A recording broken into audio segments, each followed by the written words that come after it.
Hello friends, मैं प्रमोद सिंह आप सभी का स्वागत करता हूं अपने YouTube चैनल EGS स्टडी में। आज ना कोई टॉपिक जो कि सीटेट या CDP या SST या किसी भी टॉपिक पर रिलेटेड नहीं है। रिलेटेड है जो आपके मन में चल रहा है उस टॉपिक पर। रिलेटेड है आपकी सोच को बदलने के लिए। आज का टॉपिक हम बात करेंगे कि देख रहे होंगे बोर्ड पर लिखा हुआ है कि नोटिफिकेशन के बिना मोटिवेशन कैसे।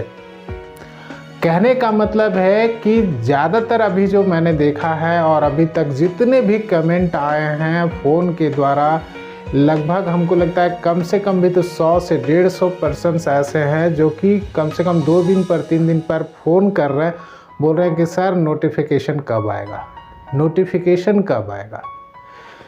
परेशानी ये है कि कोई भी आदमी, मैं क्या कोई भी आदमी आपको सिवाय सरकार के अंग को छोड़ करके, जो मंत्री हैं, जो हेमंत सोरेन हैं, जगन्नाथ महतो हैं, यही सब आपको बता सकते हैं। बाकी दूसरे को तो पता ही नहीं चल सकता कि कब नोटिफिकेशन आने वाला है, क्योंकि रोज़ कुछ ना कुछ ऐसी चीज़ें आपको मिल जाती है जो कि दिमाग में भटकाव ला रही है। तो आखिर इन चीज़ों से बचे कैसे? हम कैसे अपने आप को एकाग्र कर पाएँ कि हम अपना मोटिव को पा पाएँ, हम कैसे क्या करें, ये चीज़ पर आज का टॉपिक फोकस्ड है। कई सारे प्रश्नों के बाद मैंने ये डिसाइड किया कि चलो कम से कम 10 मिनट का ही वीडियो सही, लेकिन इस टॉपिक पर मैं आप लोगों से रूबरू हो जाऊं और आप लोगों को बताऊं कि इसका उपाय क्या करें। ठीक है, उपाय है, कई सारे उपाय हैं। जैसे आप लोग CDP में मैं पढ़ा रहा हूं, इंटरनल मोटिवेशन है, एक्सटर्नल मोटिवेशन है। तो एक्सटर्नल मोटिवेशन कहीं कहीं, जैसे मैं भी आपको ये मोटिवेशन के तौर पर आपको ये वीडियो दे रहा हूँ, लेकिन ये भी मोटिवेशन आपको तब आएगा जब आप इंटरनली मोटिवेट होंगे। तो ये इंटरनली मोटिवेशन कहाँ से आएगा? सबसे ज़्यादा मैटर करता है कि जब आप नोटिफिकेशन को देखते हो, तब आपके अंदर में एक जो अंदर में जो होता है ना, हलचल पैदा होती है कि भाई अब हमको पढ़ना है, अब हमको पढ़ना है, अब 10 घंटे पढ़ना है, 12 घंटे पढ़ना है, 18 घंटे पढ़ना है, ऐसे करके आप सोचने लगते हो। लेकिन अभी हम क्या करें, क्योंकि नोटिफिकेशन तो नहीं है। कोई यूट्यूबर बता रहा है कि नहीं 2 महीने के बाद आएगा, कोई बता रहा है नहीं अगले माह में, अगले साल के फरवरी माह में आएगा, कोई जनवरी में। अरे भाई जल्दी आने वाला है, कब? तो इसी चीज़ पर मैं आज का ये वीडियो फोकस कर रहा हूं और आशा करता हूं कि ये चीज़ आपको कम से कम सोचने पर मजबूर ज़रूर करेगा।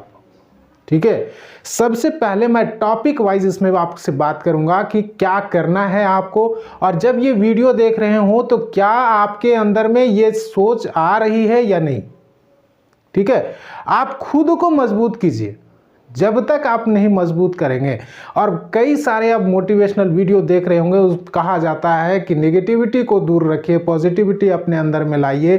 तो कम से कम ये चीज़ तो ज़रूर कीजिए कि जो आपके साथ नेगेटिव थॉट लाता है, अरे सरकार ऐसे ही चलती है, सरकार पता नहीं झारखंड में क्या होने वाला है, इस तरह के विचारों वालों से ज़रा अपने आप को बचाइए। क्योंकि नेगेटिव थॉट के लोगों के साथ आप रहते रहते आपका माइंड भी उसी प्रकार से सोचने लगता है। झारखंड में कुछ नहीं होने वाला है, झारखंड में कुछ नहीं होने वाला होगा। भाई ऐसा थोड़ी है कि एकदम नहीं आएगा, नोटिफिकेशन तो आएगा। और मैंने यहाँ लिखा हुआ नोटिफिकेशन तो आएगा, पर आप कितने तैयार हैं? क्या आप तैयार हैं? यदि आज नोटिफिकेशन आता है तो क्या आप एग्ज़ाम क्रैक कर लेंगे? ये क्या आपके पास इतना स्ट्रांगनेस, इतना आप अपने अंदर में कह सकते हैं कि कॉन्फिडेंट हैं? एक बार इसके बारे में सोचिए। यदि ये आप नहीं सोच पा रहे हैं, नहीं लग रहा है, आपके अंदर में हेजिटेशन है कि यदि अभी नोटिफिकेशन आ जाएगा तो आप वही हड़बड़ाहट स्टार्ट कर देंगे कि 18 घंटे पढ़ने हैं, 20 घंटे पढ़ रहा है, रात रात भर जा करके पढ़ रहा है, ये सिस्टम स्टार्ट हो जाता है। और उस हड़बड़ाहट में क्या होता है कि क्या पढ़ें क्या छोड़ें, इसके चक्कर में कुछ पढ़ते हैं कुछ भूल जाते हैं, कुछ पढ़ते हैं कुछ भूल जाते हैं। अंत में ये स्थिति होती है कि हम 40 to 50% मार्क्स करके चुप बैठ जाते हैं। स्थिति ये होती है कि लास्ट में जब रिजल्ट आता है तो हमारे पास हाथ मलने के अलावा और कोई उपाय नहीं रहता। तो इसी चीज से छुटकारा पाने के लिए मैं आपके साथ शेयर कर रहा हूं कुछ टॉपिक्स, और उस टॉपिक से मैं आशा करता हूं कि आपको विश्वास जगेगा। सबसे पहला चीज है कि आप गाइडलाइन लीजिए। अभी से नोटिफिकेशन नहीं है, मत इंतजार कीजिए नोटिफिकेशन का, आते रहेगा, समझिए 2 साल बाद आएगा। आप अपने अंदर में तैयारी कीजिए, अपने अस्त्रों को में इतना धार उत्पन्न कर दीजिए कि आप यदि चले जाएं बैठे एग्जाम में तो आपका परसेंटेज 90 से 95 99% जाए, 100% जाए, ताकि आपको ये एहसास हो जाए एग्जाम निकले और गर्व से कहें कि मेरा तो एग्जाम निकलेगा नहीं, टॉप में आऊँगा। ये आपके अंदर में कॉन्फिडेंस होनी चाहिए। जब ये कॉन्फिडेंस आएगी ना तो तब कहा जाता है वो प्रिपरेशन है। नहीं तो आ करके मिला रहे हैं, आंसर शीट की तैयारी कर रहे हैं, आंसर शीट कोई यूट्यूबर डालता है सर या बोर्ड डालती है तो हम मिलाते हैं, वो कॉन्फिडेंस नहीं है।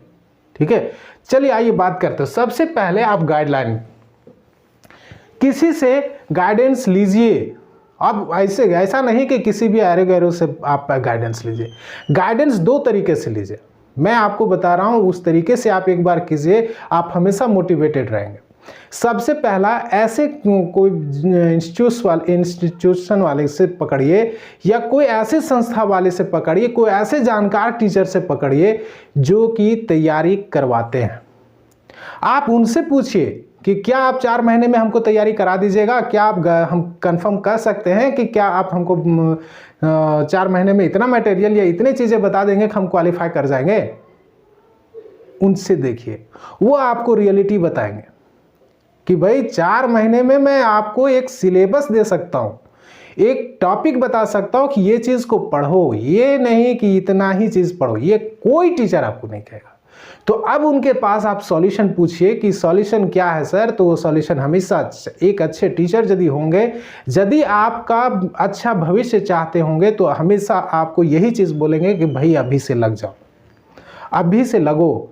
जब आप जग गए उसी समय सवेरा समझिए और लग जाइए कि भाई अब हमको तैयारी करनी है। ठीक है, आप टीचर से बात कीजिए।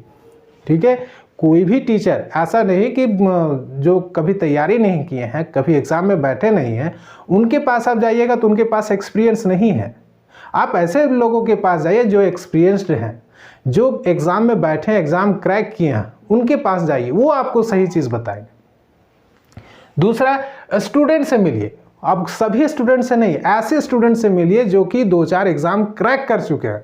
वो आपको बताएंगे कि भाई 2 महीने या 4 महीने या 6 महीने की तैयारी में एग्जाम नहीं निकलता। एक लेवल आप पकड़ते हो कि अब एग्जाम निकलेगा, उसके बाद की तैयारी आपको मैक्सिमम ले जाती है ताकि आप टॉप में आते हो, जहाँ सिलेक्शन होता है। आप लेवल एवरेज मत आओ, आप टॉप के लिए आ जाओ। तो टॉप के लिए आप स्टूडेंट से, वैसे स्टूडेंट जो क्रैक किए हुए हैं एग्जाम, उनसे मिलिए, उनसे बात कीजिए। यदि आपके अगल बगल में है तो उनसे बात कीजिए, आपको मोटिवेशन मिलेगा। आप उनको देखिएगा, उनको पढ़ने का तरीका समझिएगा तो आपको लगेगा कि नहीं मैं भी तैयारी इसी प्रकार से करूँ, मेरा भी तरीका कुछ ऐसा होना चाहिए, मैं भी सेल्फ स्टडी में ज़्यादा ध्यान दूँ। ठीक है, ये चीज़ कीजिए। उसके बाद आप जो दूसरा है उसको देखिए कि नीड को समझे, क्यों आवश्यकता है, क्यों पढ़ रहे हो आप, क्यों तैयारी कर रहे हो, इस चीज को समझो। जब तक आपके पास ये चीज नहीं आएगा कि मेरी जरूरत क्या है, जिसने ये ऑप्शन बना लिया कि भाई मैंने आज 1 साल 2 साल मैं रहूंगा, निकला एग्जाम तो ठीक है, नहीं तो दूसरे जगह पर जाऊंगा, बिजनेस करूंगा, नहीं तो बाहर जाऊंगा, मुंबई पटना जाऊंगा, वहां कमाऊंगा, बहुत सारे जॉब्स। मेरी मानिए कि ऐसा विचार रखने वाले का ऊपर वाला ही जानता है कि ज़्यादातर चांसेस हैं कि सक्सेस मिलना मुश्किल है एग्ज़ाम में। ऑप्शन मत बनाइए। और आपकी नीड है तो नीड है, जैसे एक कहावत है, एक कहानी में एक सर बताए थे हमको कि सुकरात अपने शिष्य, एक शिष्य था सुकरात का। सुकरात आप जानते होंगे, बहुत बड़े फिलोसोफर रहे हैं। उनके बारे में कहा जाता है कि एक बार एक शिष्य उनके पास आया और पूछा, बोला कि गुरुजी सफलता का रहस्य क्या है, कैसे मैं सफल हूँ। गुरुजी बोले ठीक, कल आओ, कल बताते हैं। दूसरे दिन आया, फिर उसने पूछा, गुरुजी बोले तीसरे दिन आओ। फिर गुरुजी उसके बाद फिर तीसरे दिन आया, वो चेला पूछा, गुरुजी बताइए रहस्य क्या है। तीसरे दिन के बाद फिर चौथे दिन आया। ऐसे करके गुरुजी उसको टालते रहे और लड़का रोज इसी चीज को क्वेश्चन पूछने के लिए आ जाता था। एक दिन गुरुजी उसको बोले कि चलो नदी में स्नान करके आते हैं। नदी में गए, वो स्नान करने के लिए बच्चे को बोले कि चलो तुम भी आ जाओ, नहा लो। बच्चे को पकड़े गर्दन और पानी के अंदर, जैसे डूबने वाला होता है ना, डूबने वाला पानी, गर्दन पकड़े और पानी के नीचे उसका गर्दन दबा करके रखे। बच्चा छटपटाने लगा। छटपटाहट में यानी कि उसको व्याकुलता बढ़ गई। व्याकुलता बढ़ गई और एकदम पूरे जोर से उसने गुरुजी को हाथ को झकझोरा और तब ऊपर आया, उसने सांस ली। बोला कि आप तो मुझे मार रहे हो। तब सुकरात ने यही कहा कि जिस लगन से, जितनी ताकत से आपने मेरे हाथों को छुड़ाया अपनी जान बचाने के लिए, उतना ही ताकत से यदि आप किसी भी चीज के लिए तैयारी करते हो, किसी भी चीज के लिए आप टारगेट करते हो, किसी भी चीज के लिए यदि आप काम करते हो, तो उसमें सफलता निश्चित मिलेगी यदि आप वही लगन से, जिस लगन से तुम बाहर आने के लिए प्रयास किया है, वो लगन यदि तुम्हारे पास हो।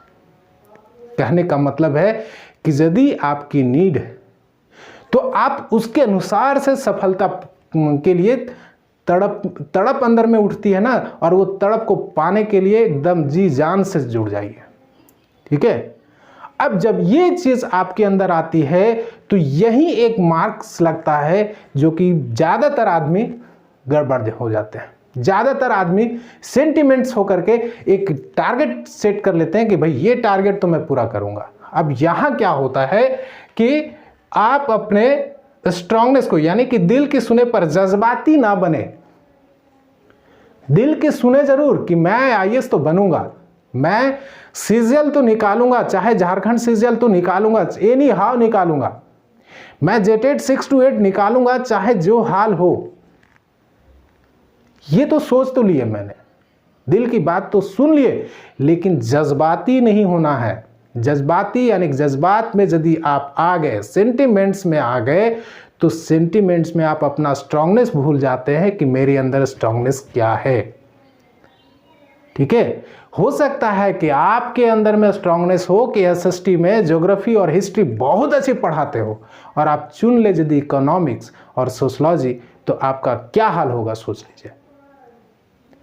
जज्बाती बिना बने हुए आप उस स्ट्रांगनेस को पहचानिए। यार ये स्ट्रांगनेस कोई टीचर आपको नहीं बता सकता, कोई नहीं बता सकता सिवाय आपके।